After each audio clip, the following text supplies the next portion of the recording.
Assalamualaikum Assalamualaikum warahmatullahi warahmatullahi wabarakatuh. wabarakatuh. Perkenalkan, kami dari kelas Kimia B akan menjelaskan tentang aplikasi elektrokimia pada baterai peroksida. Sebelum dimulai, kami akan memperkenalkan diri kami terlebih dahulu, yaitu dari saya Faisal Nur Muhammad Hemba dengan nomor induk mahasiswa 215255069. Dan saya Dimas Haji Nugroho dengan NIM 21525078. Dan saya Deza Alfaren dengan NIM 21525104. Jika ada koreksi, silakan berkomentar. Baterai adalah sebuah alat yang mengubah energi kimia yang disimpan menjadi energi listrik yang dapat digunakan oleh suatu perangkat elektronik. Hampir semua perangkat elektronik yang portabel seperti handphone, laptop, senter, ataupun remote control menggunakan baterai sebagai sumber daya listriknya. Dengan adanya baterai, kita tak perlu menghubungkan kabel listrik untuk dapat mengaktifkan perangkat elektronik kita sehingga dapat dengan mudah dibawa kemana-mana. Dalam kehidupan sehari-hari, kita dapat menemui dua jenis baterai, yaitu baterai yang hanya dapat dipakai sekali saja atau single use, dan baterai yang dapat diisi ulang atau rechargeable. Setiap baterai terdiri dari terminal positif atau katoda dan terminal negatif anoda, serta elektrolit yang berfungsi sebagai penghantar. Output arus listrik dari baterai adalah arus searah atau disebut juga dengan arus DC, direct current. Sejarah baterai perak oksida. Pada awal abad ke-19, Alessandro Volta menciptakan baterai pertama yang dikenal dengan tumpukan volta atau voltaic pil.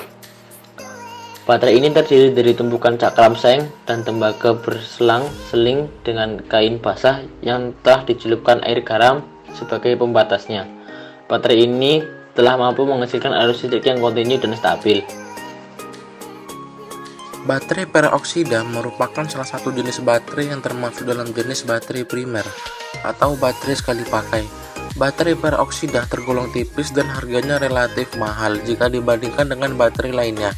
Dari segi ukuran, baterai ini memiliki ukuran sebesar 0,3 sampai 0,5 inci. Baterai peroksida menggunakan seng sebagai anoda dalam medium yang bersifat basah dan katodanya adalah Ag20.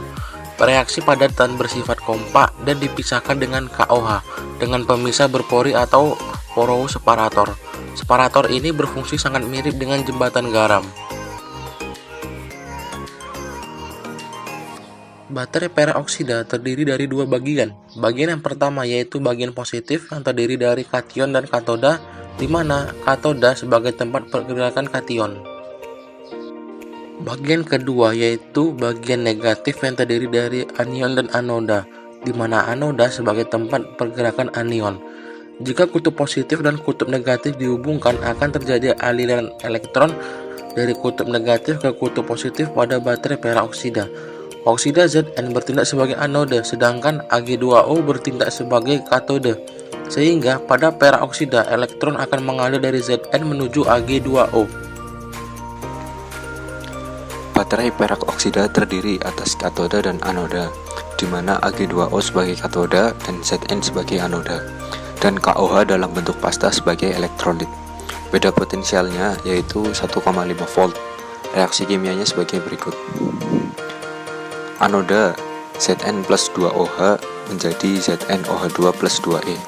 Dalam katoda Ag2O plus H2O plus 2E menjadi 2Ag plus 2OH. Dan reaksi di selnya menjadi Zn plus Ag2O plus H2O menjadi ZnOH2 plus 2Ag plus.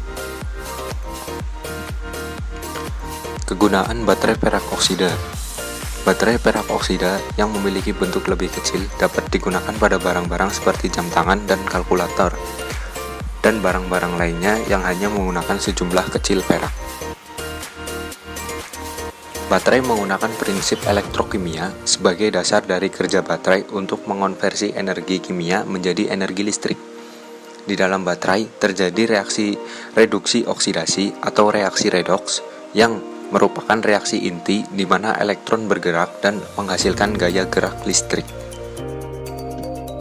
Sekian presentasi dari kelompok kami. Bila ada kurang lebihnya mohon maaf. Bila taufiq wal hidayah. Assalamualaikum Assalamualaikum warahmatullahi wabarakatuh.